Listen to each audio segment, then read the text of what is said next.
ఒంట్లో షుగర్ జబ్బు ఉన్నప్పటికీ అప్పుడప్పుడు చిన్న బెల్లం ముక్క చప్పరించాలనో లేదా చక్కెర కలిపిన కాఫీ తాగాలనో మనసు ఉబలాటపడ్డం సహజం.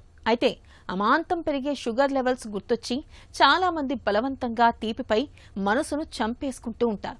ఈ తీపి బాధల్ని అధిగమించేందుకు ఇవాళ షుగర్ ఫ్రీ ఐటమ్స్ పేరుతో చాక్లెట్లు, ఐస్ క్రీంలు వంటివి అనేకం మార్కెట్లో దొరుకుతున్నాయి. షుగర్ ఫ్రీ కావడంతో మధుమేహులు వీటిని ఎంత తిన్నా పర్లేదని అనుకుంటున్నారు. మరి ఈ నమ్మకంలో నిజమెంత? ఆసక్తికరమైన ఈ నమ్మకం గురించి డాక్టర్ ఏం చెబుతున్నారో ఇప్పుడు విందాం. ఇవాళ ఆర్టిఫిషియల్ మిఠాయిలు ఏదైతే తయారవుతున్నాయో పెద్ద పెద్ద షాపుల్లో ఒక డయాబెటీస్ స్వీట్స్ అని చెప్పి కేటాయించి దాంట్లో డయాబెటీస్కి అన్ని రకాల మిఠాయిలు కూడా మీరు లడ్డూలు అవ్వచ్చు, మైసూర్ పాకులు అవ్వచ్చు, మరి పాలకోవాలు అవ్వచ్చు, అన్నీ కూడా సూకర్లోస్తో చేసి ఇవి డయాబెటీస్ స్వీట్స్ అని అమ్ముతున్నారు.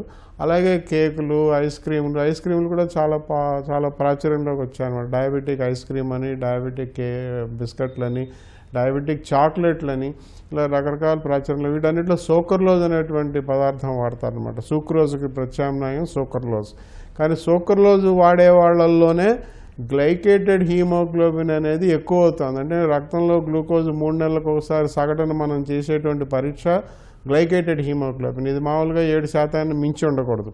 మామూలుగా పంచదార చక్కెర వాడిన వాళ్ళకి, బెల్లం వాడిన వాళ్ళకి, తేనె వాడిన వాళ్ళకి, పట్టిక బెల్లం వాడిన వాళ్ళకి వీళ్ళకి ఉండేటువంటి వాళ్ళ రక్తంలో ఈ HbA1c అనేది గ్లైకేటెడ్ హీమోగ్లోబిన్ అనేది ఎంత ఉంటుందో దానికన్నా ఈ ఆర్టిఫిషియల్ అంటే డయాబెటిక్ స్వీట్స్ వాడిన వాళ్ళల్లో వచ్చేటువంటి గ్లైకేటెడ్ హీమోగ్లోబిన్ ఎక్కువ. రక్తంలో గ్లూకోజ్ రూపంలో కనిపించదు, గ్లూకోజ్ నియంత్రణలో ఉన్నట్టు కనిపిస్తుంది. కానీ 3 నెలల సగటు ఆ పరీక్ష HbA1c గ్లైకేటెడ్ హీమోగ్లోబిన్ చేసిన ఎక్కువగా ఉంటుంది.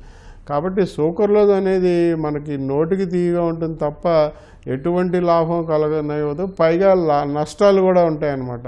వాళ్ళు లావు పెరగకపోవచ్చు, కానీ వాళ్ళకి రక్తంలో గ్లైకేషన్ అనేటువంటి ప్రక్రియ, ఇది ఒక కాంజుగేషన్ ప్రక్రియ. దాని ద్వారానే మన శరీరంలో డయాబెటీస్ వలన ఎన్నో నష్టాలు జరుగుతున్నాయి. అంటే రక్తనాళాల సమస్యలు కానీ లేదా డయాబెటీస్ వలన వచ్చేటువంటి ఎన్నో సమస్యలకి ఒక మూల కారణం గ్లైకేషన్.